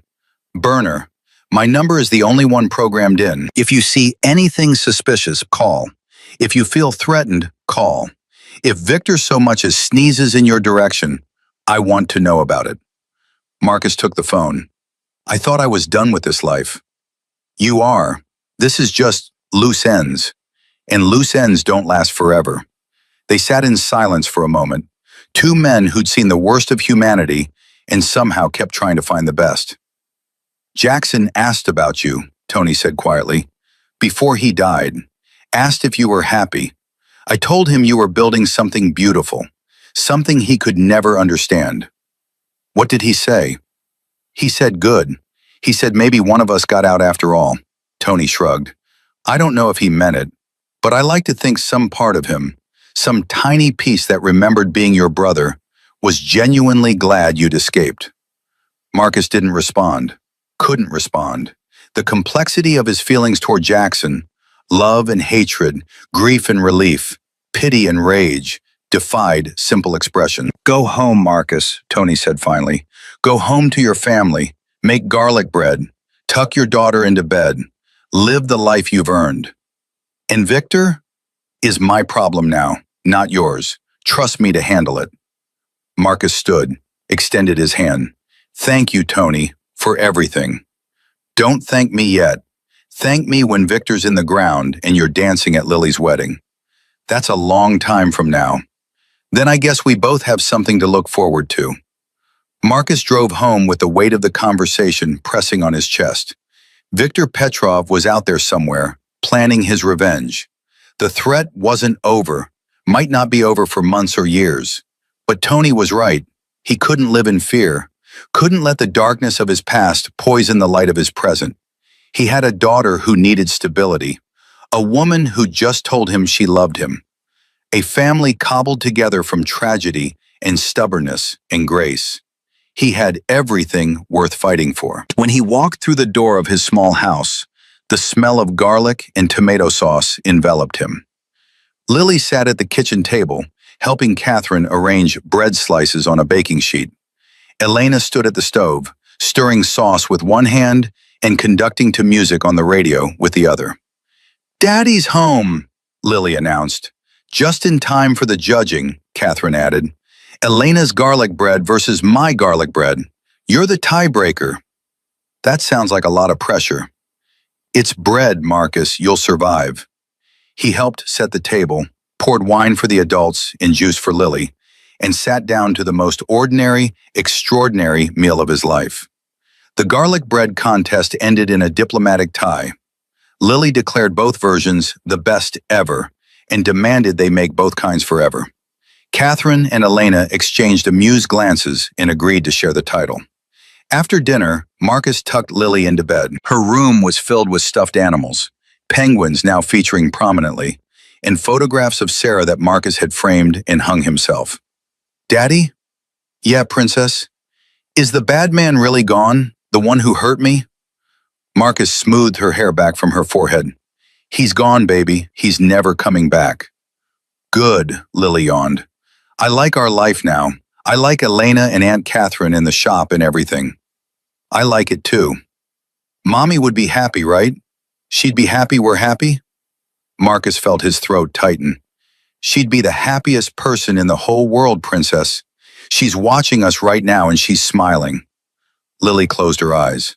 I see her sometimes, in my dreams. She tells me she loves us and she's proud of you. She was always proud of me, even when I didn't deserve it. You deserve it now, Daddy. Lily's voice was fading into sleep.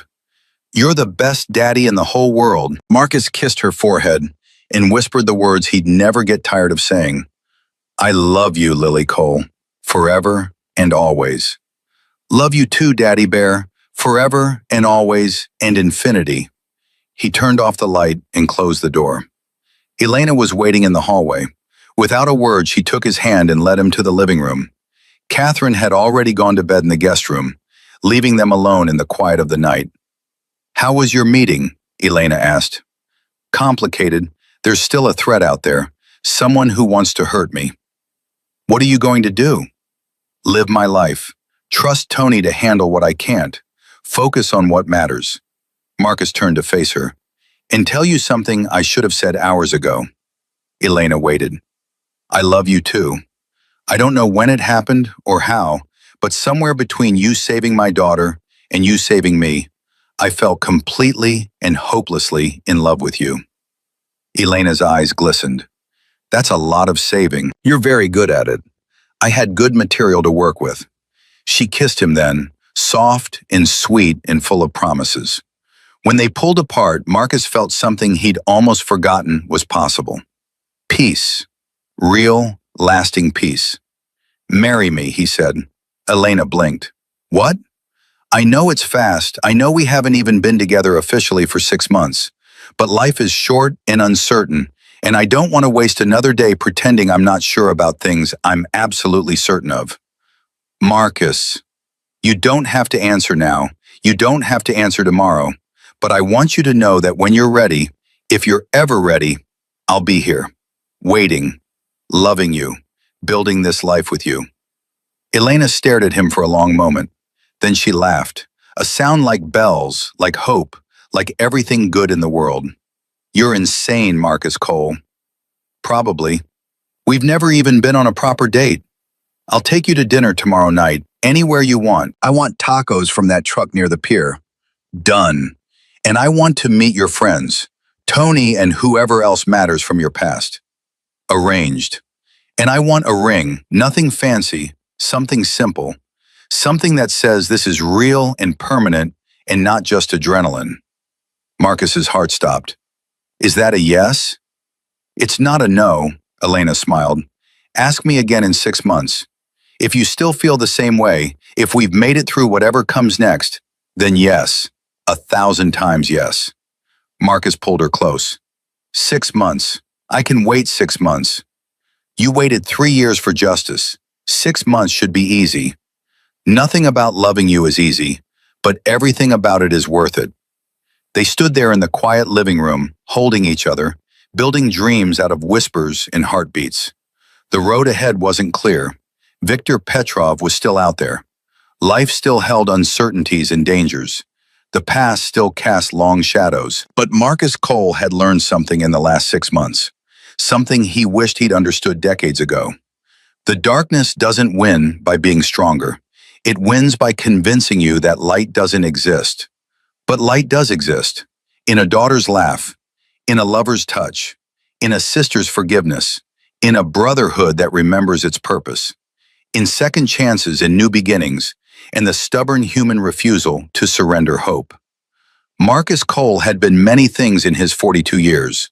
A criminal, a biker, a killer, a coward. But tonight, standing in his own home, surrounded by people who loved him, he was finally something else. He was a father, a friend, a man worthy of the woman in his arms. He was free. And nothing, not Viktor Petrov, not the ghosts of his past, not the scars he would carry forever, would ever take that freedom away. Because Marcus Cole had learned the most important lesson life had to teach. Love is not weakness. Love is the greatest strength there is. And he had more love in his life now than he'd ever dreamed possible. The story of the broken biker who stormed into an emergency room with his dying daughter had ended. But the story of Marcus Cole, father, husband, and redeemed man, was just beginning. And it was going to be beautiful.